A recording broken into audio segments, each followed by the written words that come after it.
استهدف دبابة.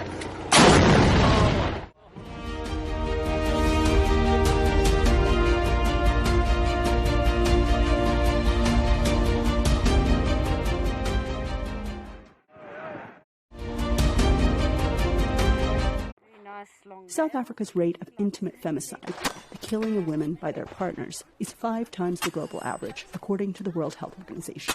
And one big driver of that, they argue, is the nation's high rate of gun ownership. That's the argument from South African legislators pushing this bill, that fewer guns in public hands has statistically led to fewer gun deaths. Gun owners and advocates disagree.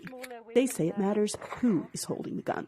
One particularly vocal group consists of women who say the constant threat of violence calls for self-defense. South Africa's been called the rape capital of the world by Interpol because of the nation's high rate of sexual violence. And President Cyril Ramaphosa recently described gender-based violence as the nation's second epidemic. This 33-year-old woman asked us to conceal her face and use a pseudonym, Foxy, out of fear for her safety. That's because in the space of 3 months, she said, she was raped multiple times. First by a gun-toting home intruder, and then by the friend she confided in. Both men had guns and used them to terrorize her. Now she wants one too, and is seeking a license for self-defense. Because I'll have it with me, I feel like I'll be empowered, and should anything that is life-threatening happen, obviously I'll try, like they said, I'll try and get out of the situation, but if I can't, then I'll do what I can to save my life. It basically could be the dividing line between life and death. I feel like it would help empower me to know that I don't have to give in. If I can't get out of it, then there's a way to disable them from doing what they're trying to do to me or anybody around me at that time. Lynette Oxley, a Johannesburg firearms dealer, is the founder of Girls on Fire, a group that represents female gun owners. She trains women to think of guns as a deterrent. If you talk to all of the lady firearm owners that I've spoken to through the years, they say it actually makes you less aggressive because you're aware that if you do take that step, it's a big step. It's not something that you want to do. So it makes you actually think about scenarios, and a big thing is get out of the scenario if you can.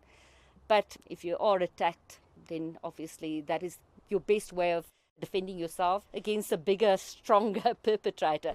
But the very valid fears women have can't necessarily be solved with more guns, says gender-based violence expert Mohammed Brody.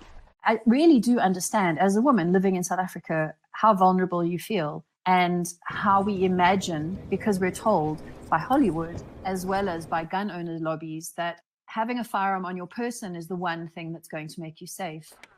But the data shows us that firearms make all of us anything but safe. And the most important step that we could take to improve women's safety in South Africa would be to disarm more men, not to arm more women.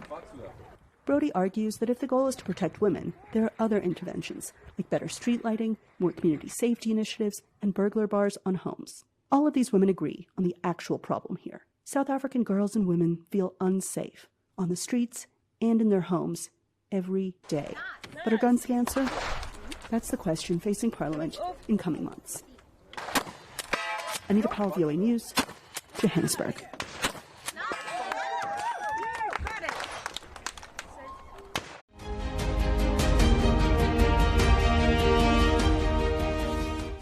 استهدف دبابة.